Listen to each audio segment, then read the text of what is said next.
कालेल, krypton के आखिरी वारिस। याद करो तुम कौन हो, बताओ तुम कौन। गिर गर्दन घाट का नाम कहानी मैं बाद में सुना दूंगा, आप जाके काम करो। हे गाइस, कॉमिक वर्स के एक और एपिसोड में आप सभी का स्वागत है।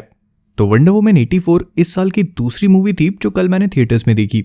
एक पूरे साल में सिर्फ 2 ही मूवीज थिएटर में देखना शायद ये एक्सप्लेन करने के लिए काफी है कि 2020 कितना औसम था। लेकिन अगर आपने भी मेरे जैसे वंडर वुमन 84 को देख लिया है और मन में इसकी एंडिंग को लेके थोड़े भी डाउट्स हैं, तो कॉमिक वर्स से मैं हूं मोहित और आज मैं एक्सप्लेन करने वाला हूं वंडर वुमन 84 की एंडिंग को। एंड सिंस ये एंडिंग एक्सप्लेन वीडियो है तो मुझे बताने की जरूरत नहीं है कि मूवी को लेकर स्पॉयलर्स होंगे। और अगर वंडर वुमन नहीं देखी और ये सोच रहे हो कि देखनी चाहिए या नहीं देखनी चाहिए, तो उसका भी एक स्पॉइलर फ्री रिव्यू किया है मैंने, लिंक ऊपर फ्लैश हो रही है। नहीं देखा है तो जाके देख लेना, कोई स्पॉयलर्स नहीं है उसमें। तो बिना किसी की विश को पूरा किए चलिए शुरू करते हैं।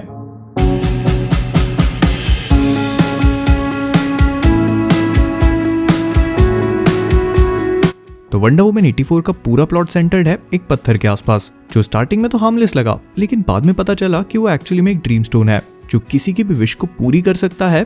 लेकिन सिंस इसे क्रिएट करने वाला गॉड ऑफ मिसचिफ मतलब मार्वल में जो लोकी है उसी ने किया, तो इसके साथ एक कैच था कि जिसकी भी विश ये पूरी करेगा उसे उसकी सबसे इंपॉर्टेंट चीज छीन लेगा। जैसे डायना के लिए वो किसी और की बॉडी में स्टीव की सोल को जिंदा कर देता है, लेकिन इसके बदले में डायना अपनी सुपर पावर्स लूज करने लगती है। या बाबरा जो डायना जैसा बनने की विश मांगती है उसे वो तो मिल जाता है, लेकिन उसकी ह्यूमैनिटी के बदले में। और हमारे मैक्सवेल लॉर्ड भाई साहब इस पत्थर से उसी की पावर लेने की विश मांग लेते हैं। मतलब वो खुद ही एक चलता फिरता ड्रीम स्टोन बन जाता है जो हर किसी की विश तो पूरी कर देता है, लेकिन इसके बदले में जो उसे मतलब मैक्सवेल लॉर्ड को चाहिए वो ले लेता है। अब इस पूरी सिचुएशन को रिवर्स करने के 2 तरीके हैं। पहला तो ये कि जिसने भी वो विश मांगी है वो उसे रिनाउंस कर दे, मतलब वापस ले ले, या फिर दूसरी ये कि स्टोन को डिस्ट्रॉय कर दिया जाए, जो इस केस में मैक्सवेल लॉर्ड है। एंड सिंस डायना अपनी पावर्स के बिना बारबरा को नहीं रोक सकती, तो स्टीव उसे कन्विंस करता है कि डायना अपनी विश को वापस ले ले, मतलब स्टीव को जो उसने वापस बुलाया था उसे रिनाउंस कर दे। और शुरू में तो डायना इस बात के लिए तैयार नहीं होती, लेकिन कोई और ऑप्शन ना होने के कारण उसे स्टीव को लेट गो करना ही पड़ता है। और भले ही डायना की पावर्स वापस भी आ जाती हूँ, लेकिन मैक्सवेल लॉर्ड एक साथ ही अपने आप को लोगों तक पहुंचाने का तरीका ढूंढ लेता है अमेरिकन प्रेसिडेंट के ब्रॉडकास्टिंग सिस्टम को टेक ओवर करके। ऑफकोर्स वो ये काम इंस्टाग्राम या यूट्यूब पे भी लाइव जाके कर सकता था अगर 2020 होता तो, लेकिन डायना की प्रॉब्लम्स को बढ़ाने के लिए बारबरा ने अपनी पावर्स और अपग्रेड कर ली। मतलब वो स्ट्रेट आउट चीता ही बन चुकी है अब। एंड टू बी ऑनेस्ट, चीता एपेक्स प्रेडेटर नहीं है, आई मीन वर्ल्ड की मोस्ट जगह पे तो नहीं, बट सिंस मूवी को कॉमिक्स के आसपास रखना था तो ऐसा किया। लेकिन गेस व्हाट, विश मांगने के बाद भी बारबरा एपेक्स प्रेडेटर नहीं बन पाती, क्योंकि यहाँ पर एपेक्स प्रेडेटर तो डायना है जो अपनी पावर्स वापस आने पे उसे काफी आसानी से हरा देती है। बट अब मैक्सवेल लॉर्ड ने जो आकाशवाणी का कार्यक्रम शुरू किया था उसके कारण वो हर किसी की विश को पूरा करता जा रहा है एंड बदले में उनकी लाइफ फोर्स को लेके अपने आप को हील भी कर रहा है। प्लस क्योंकि हर किसी की विश भी पूरी हो रही है तो वर्ल्ड न्यूक्लियर वॉर की कगार पे है। एंड डायना पूरी कोशिश करने के बाद भी मैक्सवेल तक नहीं पहुंच पाती, तो वो अपने लासों का यूज करके मैक्स के थ्रू ही बाकी वर्ल्ड से कम्युनिकेट करती है और हर किसी को समझाती है कि थोड़ा चिल करो और अपनी विशेस को वापस लो ताकि वर्ल्ड दोबारा से नॉर्मल हो पाए, नहीं तो न्यूक्लियर अपोकलिप्स होना तय बात थी। एंड सिंस हर किसी को बात समझ में आने लगती है कि उनकी विशेस को पूरा करने के लिए हर किसी को हैवी प्राइस पे करना पड़ रहा है, तो सब डायना की बात सुनते हैं, अपनी विशेस वापस लेते हैं और चिल करते हैं। अब मैक्स, जिसने इन सब में अपने बेटे की भी स्ट्रगल देख ली थी, वो रियलाइज करता है कि इस पावर के चक्कर में वो खुद भी वही कर रहा था जो मैक्स के साथ उसके पिता ने किया। एंड अंतरात्मा के जागते ही वो खुद भी अपनी विशेस को रिनाउंस करता है और अपने बेटे के पास जाकर उसे सब कुछ सही सही बता देता है, जैसे इतने छोटे लौंडे को समझ में आएगा कि पापा क्या कांड करने वाले थे। खैर, तो मैक्स ने पावर्स वापस कर दी, बारबरा ने भी यही चीज करी, मतलब हर किसी की अंतरात्मा जाग जाती है और हर कोई अपनी मांगी हुई विशेस को रिटर्न करके वापस पहले जैसी लाइफ जीने लगता है। फिर डायना क्रिसमस के टाइम पे बाहर निकलती है और उसे वही नौजवान दिखता है जिसकी बॉडी में स्टीव की सोल थी। एंड ये मोमेंट सॉर्ट ऑफ इस बात को पोर्ट्रे करने के लिए था कि डायना अब स्टीव के डेथ से मूव ऑन करने को रेडी है। एंड पोस्ट क्रेडिट सीन में भी एज सच डीसी को एक्सपैंड करने के लिए कुछ ज्यादा नहीं बनाया, बस दिखाया है कि एस्टेरिया जो पुरानी अमेजोनियन वॉरियर थी एंड जिसका आर्मर डायना ने क्लाइमैक्स बैटल में पहना था, वो अभी भी जिंदा है एंड उसके रोल में पुरानी मूवी में वंडर वुमन प्ले करने वाली लिंडा कार्टर है। अब हाई चांसेस है कि वंडर वुमन 3 में लिंडा अपेयर हो एंड मे बी वो डायना के मेंटोर बने। बट एनी हाउ ये डीसी के एक्सटेंडेड यूनिवर्स पे as such as a whole कुछ खास इम्पैक्ट नहीं डालता। फिर इसके बाद कुछ ऐसे सवाल हैं जो मूवी क्लियरली आंसर नहीं करती, पर हम यहाँ पे कोशिश करेंगे उनके जवाब ढूंढने का। जैसे सबसे पहला कि अब मैक्सवेल लॉर्ड का क्या होगा, क्योंकि क्लाइमैक्स के बाद वो न जाने कैसे इतनी दूर बने रिमोट आइलैंड से वॉशिंगटन वापस पहुंच गया, वो भी बिना अपनी पावर्स के। एंड अपने बेटे से मिलके सब कुछ ठीक भी करने लगा। बट इतने टाइम में जो उसने किया उसका क्या, कितने लोग मारे, कितने बड़े बड़े कांड करे, तो क्या उसे उनकी कोई सजा नहीं होगी?